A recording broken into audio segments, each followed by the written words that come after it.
आप सबको जय मसीह की। आज का वचन उत्पत्ति अध्याय 44। तब उसने अपने घर के अधिकारी को आज्ञा दी, इन मनुष्यों के बोरे में जितनी भोजन वस्तु समा सके उतनी भर दे और एक एक जन के रुपए को उसके बोरे के मुंह पर रख दे, और मेरा चांदी का कटोरा छोटे के बोरे के मुंह पर उसके अन्न के रुपयों के साथ रख दे। यूसुफ की इन आज्ञा के अनुसार उसने किया। भोर होते ही वे मनुष्य अपने गधों समेत विदा किए गए। वे नगर से निकले ही थे और दूर न जाने पाए थे कि यूसुफ ने अपने घर के अधिकारी से कहा, उन मनुष्यों का पीछा कर और उनको पाकर उनसे कह, तुमने भलाई के बदले बुराई क्यों की है? क्या यह वह वस्तु नहीं जिनमें मेरा स्वामी पीता है और जिसे वह शकुन भी विचार करता है? तुमने यह जो किया है वह बुरा किया। तब उसने उन्हें जा पकड़ा और ऐसी ही बातें उनसे कही। उन्होंने उससे कहा, हे हमारे प्रभु, तू ऐसी बातें क्यों कहता है? ऐसा काम करना तेरे दासों से दूर रहे। देख, जो रुपया हमारे बोरों के मुंह पर निकला था जब हमने उसको कनान देश से ले आकर तुझे लौटा दिया, तब भला तेरे स्वामी के घर में से हम कोई चांदी या सोने की वस्तु कैसे चुरा सकते हैं? तेरे दासों में से जिस किसी के पास वह निकले वह मार डाला जाए और हम भी अपने उस प्रभु के दास हो जाएं। उसने कहा, तुम्हारा ही कहना सही। जिसके पास वह निकले वह मेरा दास होगा और तुम लोग निरपराध ठहरोगे। इस पर वे जल्दी से अपने अपने बोरे को उतार भूमि पर रखकर उन्हें खोलने लगे। तब वह ढूंढने लगा और बड़े के बोरे से लेकर छोटे के बोरे तक खोज की और कटोरा बिन्यामीन के बोरे में मिला।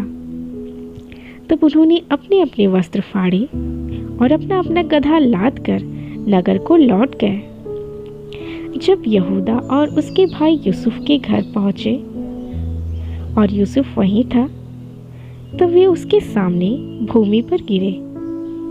यूसुफ ने उनसे कहा, तुम लोगों ने यह कैसा काम किया है? क्या तुम न जानते थे कि मुझसा मनुष्य शकुन विचार करता सकता है? यहूदा ने कहा, हम लोग अपने प्रभु से क्या कहें? हम क्या कहकर अपने को निर्दोष ठहराए? परमेश्वर ने तेरे दासों के अधर्म को पकड़ लिया है। हम और जिसके पास कटोरा निकला वह भी, हम सब के सब अपने प्रभु के दास ही हैं। उसने कहा, ऐसा करना मुझसे दूर रहे। जिस जन के पास कटोरा निकला है वही मेरा दास होगा, और तुम लोग अपने पिता के पास कुशल क्षेम से चले जाओ। तब यहूदा उसके पास जाकर कहने लगा, हे मेरे प्रभु, तेरे दास को अपने प्रभु से एक बात कहने की आज्ञा हो, और तेरा कोप तेरे दास पर ना भड़के, क्योंकि तू तो फिरौन के तुल्य है। मेरे प्रभु ने अपने दासों से पूछा, क्या तुम्हारा पिता या भाई है? और हमने अपने प्रभु से कहा, हाँ, हमारा बूढ़ा पिता है और उसके बुढ़ापे का एक छोटा सा बालक भी है, परंतु उसका भाई मर गया है, इसलिए वह अब अपनी माता का अकेला ही रह गया है और उसका पिता उससे स्नेह रखता है। तब तूने अपने दासों से कहा था, उसको मेरे पास ले आओ जिससे मैं उसको देखूं।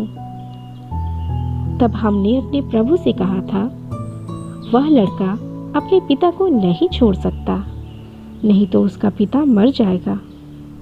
और तूने अपने दासों से कहा, यदि तुम्हारा भाई छोटा तुम्हारे संग ना आए तो तुम मेरे सम्मुख फिर ना आने पाओगे। इसलिए जब हम अपने पिता तेरे दास के पास गए, तब हमने उससे अपने प्रभु की बातें कही। तब हमारे पिता ने कहा, फिर जाकर हमारे लिए थोड़ी सी भोजन वस्तु मोल ले आओ। हमने कहा, हम नहीं जा सकते। हाँ, यदि हमारा छोटा भाई हमारे संग रहे तब हम जाएंगे, क्योंकि हमारा छोटा भाई हमारे संग ना रहे तो हम उस पुरुष के सम्मुख ना जाने पाएंगे।